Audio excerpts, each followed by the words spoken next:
চলো আজ আর একটা গল্প বলি। আমি তখন ক্লাস 9-এ পড়তাম। তখনই আমি প্রথম প্রেমে পড়েছিলাম।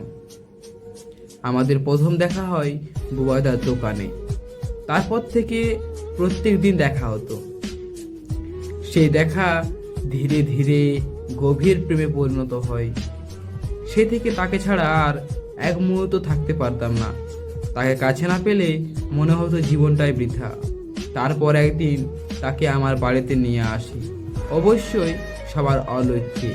তারপর আমার রুমে ঢুকে স্বর্গসুখের পরমাতরে জড়িয়ে পড়ি। হঠাৎ দরজায় ঠকঠকানির আওয়াজ, বুকটা ভয়ে কেঁপে ওঠে। আমার প্রেম ভালোবাসাকে তাড়াতাড়ি খাটের নিচে লুকিয়ে দরজা খুলে দেখি বাবা। তিনি অবশ্য এ ব্যাপারে কিছু জানতে পারেনি। 3 মাস পর আমি এখন হাসপাতালের বিছানায় ক্যান্সারে আক্রান্ত। কারণ আমার ভালোবাসা আমার সঙ্গে বিশ্বাসঘাতকতা করেছে। সে আমাকে ঠেলে দিয়েছে মৃত্যুর মুখে। জানতে চাও কে সে ভালোবাসা? জানতে চাও? সে হলো একটি জ্বলন্ত সিগারেট। আসলে ধূমপান স্বাস্থ্যের বই ক্ষতিকারক, এতে ক্যান্সার হয়।